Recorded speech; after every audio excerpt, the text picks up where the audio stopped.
housekeeping. Charlotte and Mitchell are unable to join us today, so we're recording a session at their request. As moderator, I've muted your microphones. Please keep everything for Q&A at the end. And we've got concept board running in parallel to this, so any chatter, thoughts or ideas, please stick them on there and we'll put them through Q&A at the end. So, excuse me, forgive me today, I've got a bad chest. Project Constants, the executive management team set us a brief. We want to look at something that's disruptive, we'll gain market share, and we're looking for growth of profit here. We're not just buying customers in a race to the bottom. The agenda, what we're going to cover, so from the inception that was first approved by the EMT, we're looking at a service to offer, so something we're adding. We will address cost to develop and implement, and likely return on revenues, and also go to market and longevity of our intended constants. So team, my usual team, we saw input from Tim in legal and in Marcom, and also Ron in R&D. So a couple of starters, where we're coming from. We know that customers are fickle. There's little in the way of brand loyalty. They will either stay with us or our competitors because there's little incentive to change. It's not that they love us, and they are lazy. And as there is little incentive to change, that's why they don't move. Challenges for us is we've now totally commoditized the mobile comms market. We're giving away bigger data bundles. People don't really use voice and text anymore, and we're doing so for less revenue. Cost to reach new customers or acquisition of new customers is considered to be high. Lowering the price point at price wars, we've been through that. It doesn't even change things now. So the goal is to grow the customer base, ideally get some from competition, but certainly organically win new entrants as they come through to the market, and maybe on the back of that we can then pull across other family members or those associated to the bill player. Once with us, we think the fickle and lazy be retained, which is nice.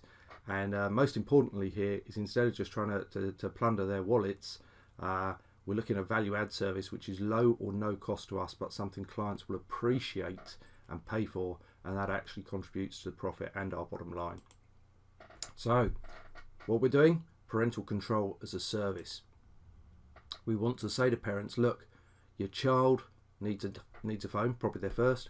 Come to us, don't go to your incumbent. On the back of that, we can hopefully maybe convert parents to come to us as a provider too. We are not selling more data, but put a price and value to controlling their child's data and usage, but in a positive way. This is something that is good and people are willing to pay for and will help us. We're effectively giving them digital pocket money, and that may be kind of like a marketing slogan that we can go for, be it more time, be it more data and or data. I'm a parent of two. I personally believe carrot not stick, so I would say reward them with pocket money, but similarly it can be used as a punishment. So you can say, you know what, you're being docked some time, or you're being docked some data because of that. What's out there at the moment? Price point and foibles. Many apps, in fact the market's awash with them. If we look at what they do, they generally load up more features to try and justify what they're doing rather than what we're going to do. I want a laser beam approach. This is simply to help focus in the classroom and achieve quality sleep bedtime. So this is about saying when your child should not have access to their phone, we can't stop all the games and stuff on it, but we can say data is not available, mobile comms is not available. It's got to be easily adaptable by the account holder. Got to be platform agnostic. If we look at what's out there, you've got Apple, you've got Android. Do you know what? Ours is not about what they have as a platform. This is a service above it. Ron was able to give us a heads up. We got absolutely no safeguarding issues here. What we are doing is a contractual relationship with the bill payer, so dead easy for us there. We can put a very low premium to this, so we compete in this market price, not at this price, but it's a monthly revenue and it's profitable for us. Other thing I'd say, having looked out there, and I've been through this as a parent, most apps are too complex to install, they're awkward, and they're problematic thereafter. So we are going to say, this is not something you need to worry about, this is not awkward, it's easy to do, because we understand parents are not PC literate. And when I say parents, I'll be PC here myself. That's parents, guardians, bill payers, whoever it is, person responsible for a child. So competition, they are all platform based. They are on the device. If we look at what's out there, some of them, so Qustodio, one of the dominants in the market, they even sell their service to schools. This is how big the problem is. Schools will pay out of their tight budget to try and stop children being able to use their phone as well. So all the apps out there we've looked at, they're predominantly aimed at preteens. They are like a full custodian of what that child should be doing, rather than just quite simply, we're going to help them learn in the class time by removing distractions. We're going to help them sleep at bedtime by not having their phone still going off. If we look at what Apple has, Apple's got so many restrictions, it actually breaks most of the functionality of these apps. But if we look at the teen market in the UK, most UK teens want to have Apple. Apple's answer is, we got screen time. But if you look at screen time, it's fairly easy to get around, but worse still, it's only got one function. It's one block a day, and it's that schedule for the week. What we want to do is say, no, we need to give flexibility that suits a Sunday night, have a bath, do your homework. Monday, Tuesday, Wednesday, Thursday, you've got school the next day, you're going to bed early. Friday, Saturday, we can be more flexible. And actually as well, during the daytime, you need, when you're in lessons, there's nothing. When you're not in lessons, you can have some of what you want, some of the good stuff. I think, it's a mixed market, but I think most parents, as kids move into teenagers, they understand the benefit of free ranging. Helicoptering is not a good thing for the parents and certainly not a good thing for the child. And they want to prove to their teenager, we will give you trust and we will put trust in you, and that will help the teenager flourish. So, summary, the impact of phone usage at schools is out of control. If you look at Ofsted, they've gone very big on this. So I would say our solution is sold to parents. We are not going to sell this to teachers and schools, but teachers and schools could be big promoters. And what is unique to us, we need and can offer an unbreakable solution. So let's talk about breaking it. Smarter kids than parents, not a lie there. All device apps are fallible. Kids can spend less than 5 minutes to find a hack. Sadly, first-hand experience, I originally went with our pact, and yet, sure as hell, my son got around it within about 2 days. Are parents willfully ignorant?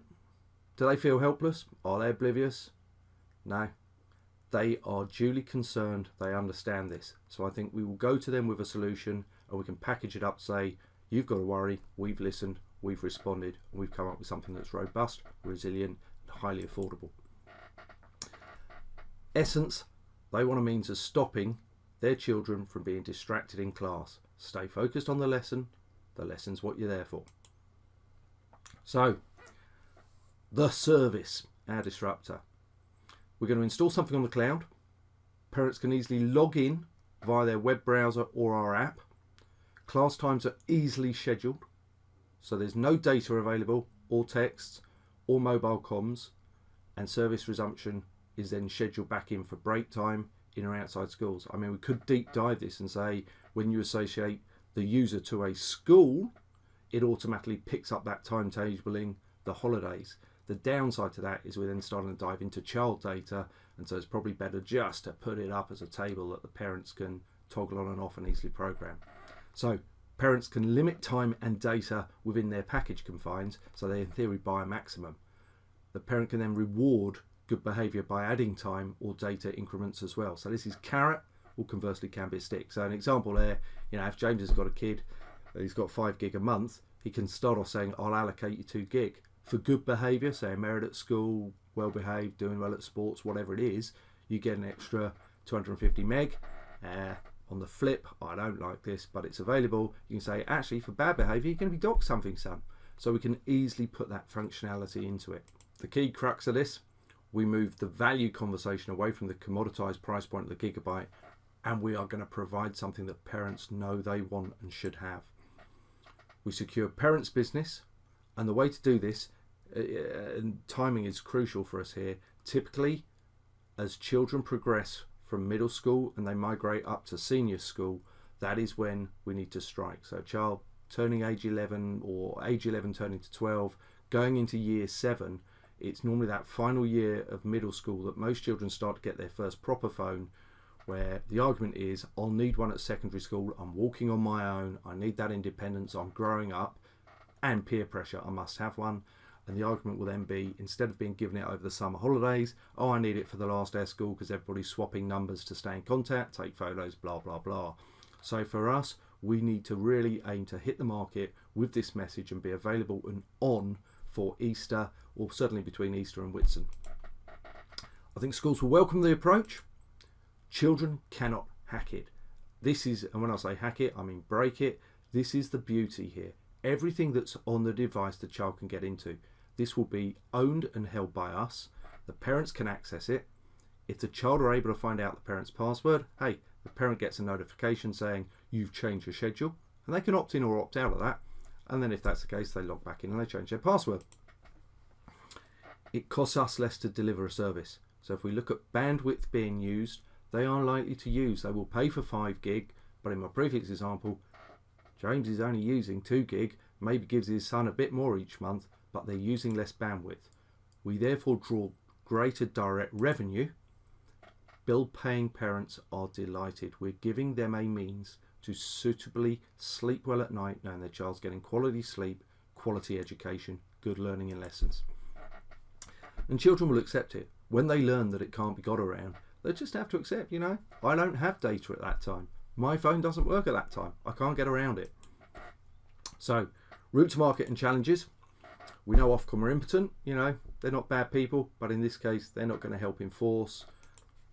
Ron gave us some heads up. Sadly, what we're proposing, there is absolutely zero intellectual property here. We cannot patent a thing. Therefore, first to market, we'll take the market, I say by storm, but strike first, strike hard. We need to get out there as we do it, we have the name, it's seen as ours, and we get in when people first buying their children that phone. Once established, we suspect most won't emigrate. So, we then got fairly good retention predictions on this. Sadly, if it can be copied and somebody else has got it, we will then not be able to win people over to ours. So, simply getting it to market, HTML, app creation, all that lot, couple of weeks work for one person. This is dead simple stuff. Technology implementation to put it through our network so that it can be open and available to everywhere rather than starting with a target market 2 weeks. Markham suggests, and we can do this concurrent with the above, that a viral social media campaign would be most effective as well as lowest cost. It will have best reach. So take to market predictions, taking all the above into account, we reckon will be under £85,000. So this is low cost. Expected profit in year 1, well, if we just look at suspected usage, we're talking generally 4-fold what the cost to take to market is, and that is without the contribution of new clients, which is averaging out, if a child is given a big data package, £15 per month. If we look at just a smaller package, it'll be less. Sprint goal: organically grow the customer base and share of wallet, do so profitably. We believe our approach will be welcomed by paying customers as a long-awaited solution they value. We can dress this up. You have said, we have listened, we have delivered. The price point will be appealing to parents. It's a very small sum to know that your child will be paying attention in class. First to market is fundamental for our success. If this gets out, if others do it before us, we're going to be forever trying to catch up. That's the end of the presentation. I hope I haven't spoken too quickly. Before I bring across the concept board, I will enable a voting function. If I can ask you please to give thumbs up, thumbs down. I want to see a straw poll and I'll bring that up.